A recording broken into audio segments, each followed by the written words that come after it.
Kali ini saya akan melakukan penanganan resusitasi pada neonatus. Sebelumnya, perkenalkan, nama saya Putri Citra Pratiwi dengan 3 digit NIM terakhir 019 dari Fakultas Kedokteran Universitas Pendidikan Ganesha.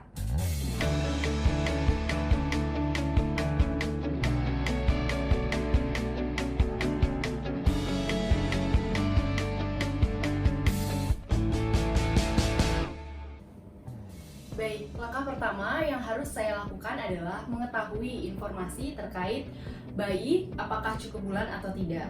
Karena bayi pada kasus ini cukup bulan, maka langkah selanjutnya yang akan saya lakukan adalah melakukan perkenalan diri terhadap keluarga pasien. Selamat pagi Bapak, perkenalkan saya Dr. Citra sebagai dokter yang akan menangani pada persalinan hari ini, di mana yang akan saya lakukan nanti yakni memberikan tindakan awal pada bayi Bapak, dan apabila diperlukan, saya akan melakukan tindakan pertolongan yakni resusitasi. Selanjutnya, saya akan mempersiapkan alat-alatnya terlebih dahulu.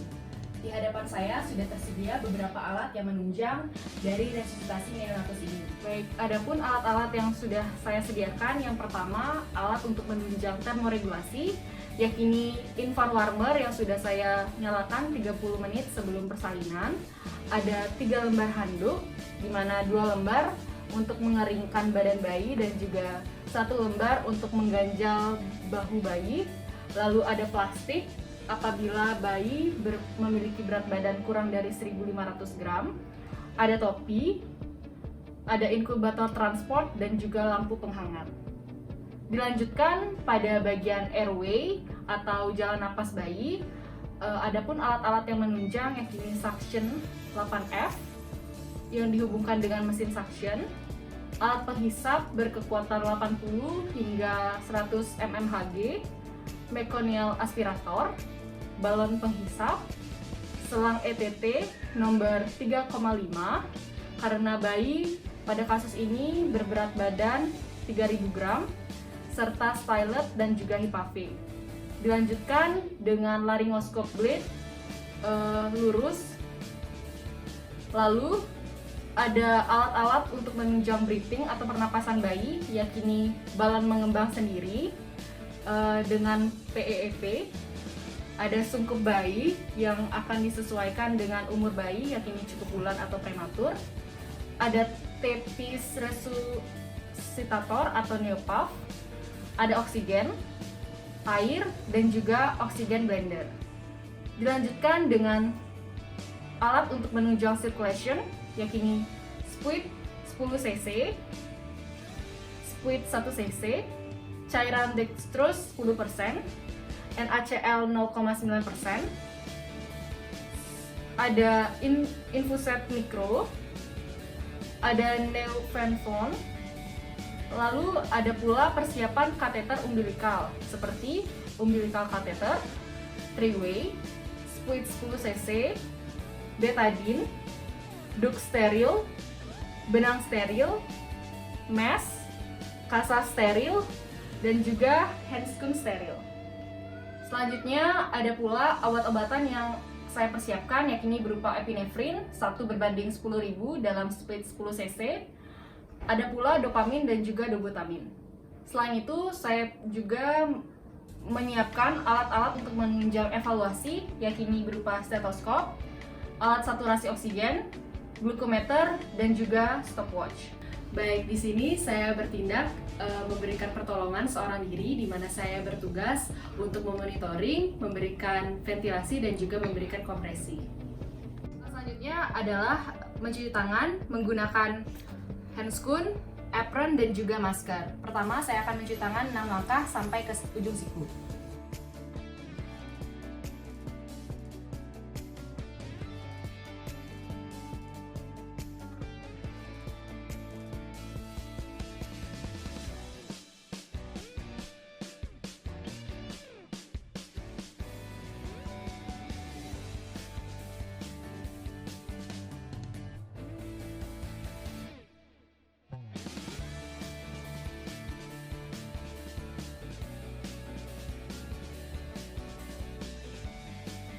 Langkah selanjutnya, saya akan melihat terlebih dahulu bagaimana keadaan bayi, apakah bayi menangis spontan, dan bagaimana tonus otot bayi, apakah baik atau tidak. Di sini Saya lihat bayi tidak menangis dan ini berarti pula tonus otot bayi tidak baik. Maka dari itu langkah selanjutnya saya akan melakukan langkah awal, di mana sebelum itu saya akan menghidupkan terlebih dahulu stopwatch. Saya akan memindahkan bayi ke infant warmer yang sudah saya hidupkan 30 menit sebelum persalinan.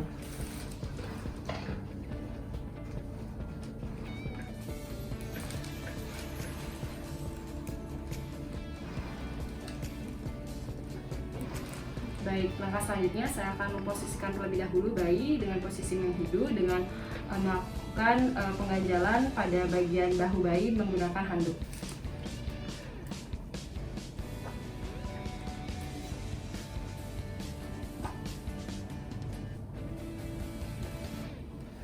Selanjutnya saya akan melakukan penghisapan lendir menggunakan suction, di mana sebelum itu saya akan menyambungkan terlebih dahulu suction ini dengan alat penghisap. Penghisapan saya akan lakukan pertama pada bagian mulut, dilanjutkan ke bagian hidung.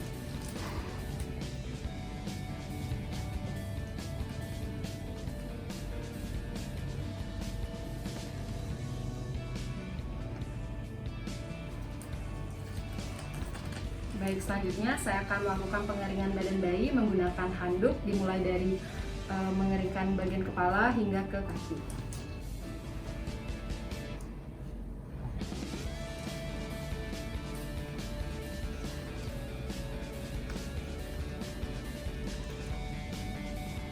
Saya juga melakukan pengeringan di bagian punggung bayi.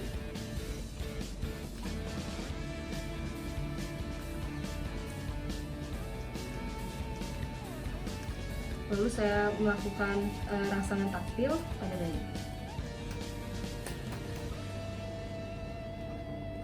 Saya akan mengganti handuk yang sudah dipakai tadi menggunakan handuk kering.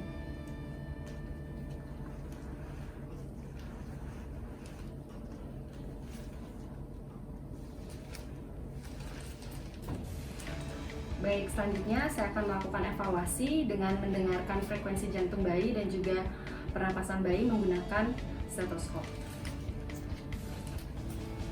Evaluasi akan saya lakukan selama 6 detik.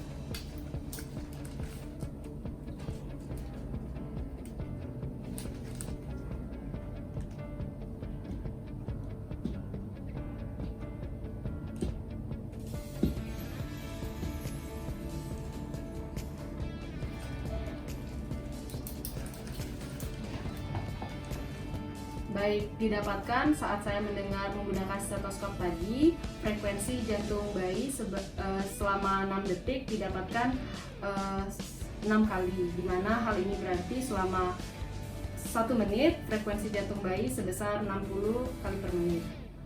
Di mana saya juga melihat warna kulit bayi tampak memucat pada daerah ekstremitas. Oleh karena itu, apabila saat melakukan pemeriksaan tadi bayi tampak bugar yang ditandai dengan usaha napas baik, tonus otot baik, dan frekuensi jantung yang lebih dari 100 kali per menit, maka langkah selanjutnya saya akan lakukan membersihkan mulut dan juga hidung kembali, lalu dilanjutkan ke melakukan perawatan rutin. Namun saat melakukan pemeriksaan tadi, bayi ini tampak tidak bugar yang ditandai dengan tonus otot tidak baik, usaha napas tidak baik, dan frekuensi jantung yang kurang dari 100 kali per menit. Maka langkah selanjutnya saya akan memasang laringoskop dengan melakukan penghisapan menggunakan meconial aspirator yang saya sambungkan terlebih dahulu ke mesin penghisap. Lalu saya melakukan penghisapan dengan cara menarik keluar pipa. Dan apabila diperlukan, saya akan melakukan pengecekan frekuensi jantung kembali, dan apabila frekuensi jantung didapatkan kurang dari 60 kali per menit, maka langkah selanjutnya yang akan saya lakukan adalah melakukan langkah VTP. Baik, langkah selanjutnya saya akan melakukan langkah VTP, di mana indikasi dari VTP sendiri yakni bayi yang tampak megap-megap atau kita dapat katakan apnea. Lalu bayi tampak sianosis yang ditandai dengan saturasi oksigen yang rendah, dan juga frekuensi jantung yang kurang dari 100 kali per menit. Lalu langkah selanjutnya saya akan melakukan persiapan alat, di mana saya akan melakukan pemasangan alat dan juga pengecekan alatnya terlebih dahulu. Lalu karena saya di sini melakukan langkah VTP sendiri, saya tidak memerlukan bantuan orang lain.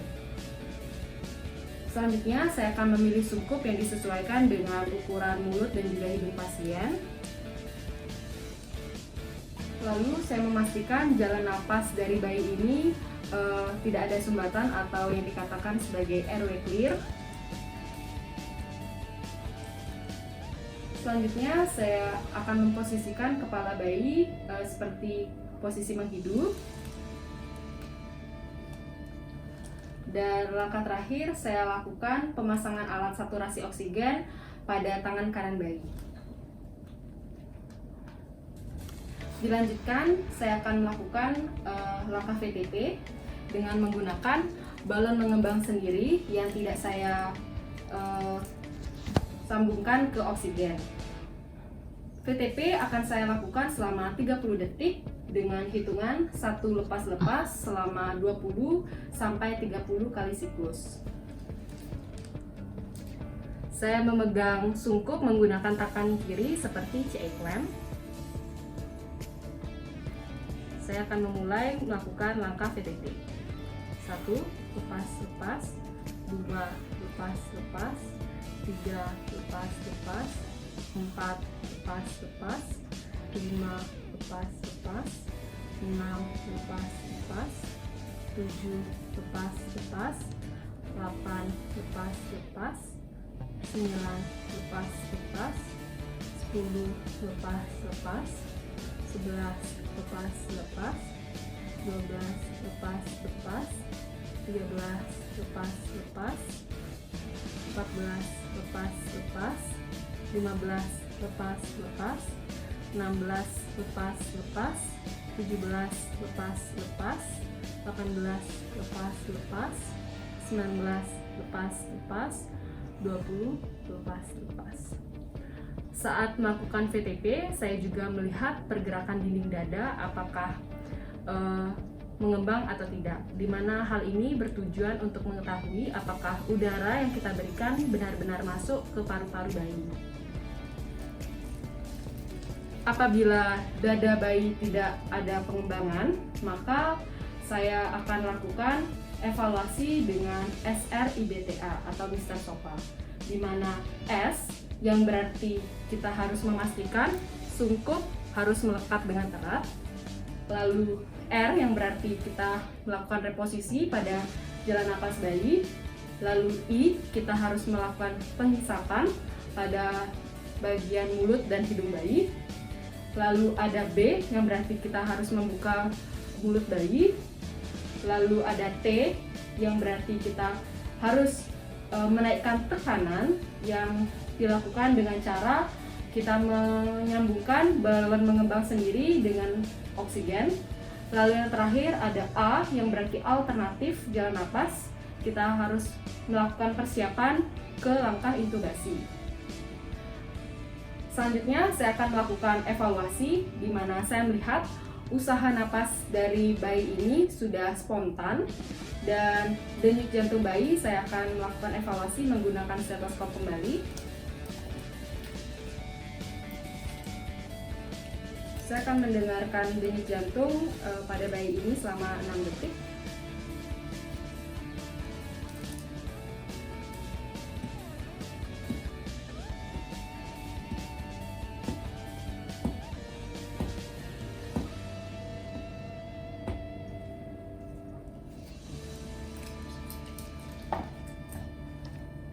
Baik, didapatkan frekuensi jantung bayi selama 6 detik adalah 10 kali, di mana hal ini berarti dalam 1 menit denyut jantung bayi sebanyak 100 kali per menit.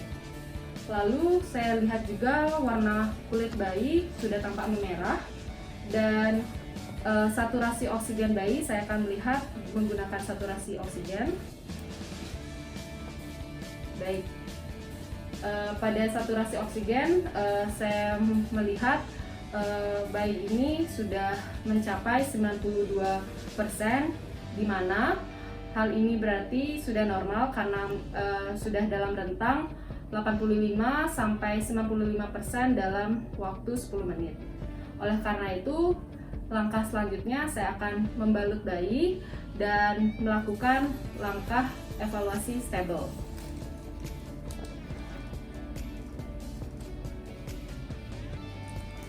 Langkah selanjutnya adalah melakukan langkah terakhir yakni menggunakan stable, di mana S yang berarti sugar, kita melakukan pengecekan gula darah sewaktu menggunakan glukometer dengan target berkisar 50 hingga 110. Yang selanjutnya adalah T yang berarti termoregulasi, di mana bayi ini haruslah memiliki suhu tubuh berkisar antara 36,5 hingga 37,5 derajat Celcius.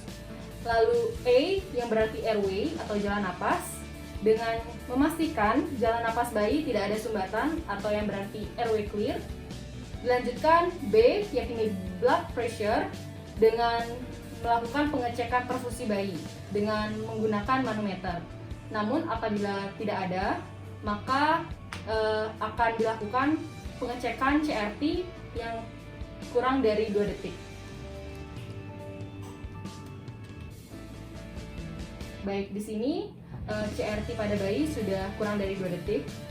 Lalu dilanjutkan L yang berarti laboratorium, di mana kita dapat melakukan pengecekan lab apabila diperlukan. Dan yang terakhir adalah E, emotional support.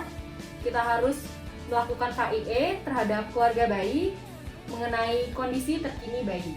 Baik Bapak, bayi Bapak sudah lahir dengan sehat dengan berat badan 3000 gram. Saya akan memindahkan bayi Bapak ke ruang perawatan rutin. Sekian dari saya, semoga bayinya sehat selalu. Terima kasih. Langkah selanjutnya, saya akan melepas apron, handscoon, dan juga masker.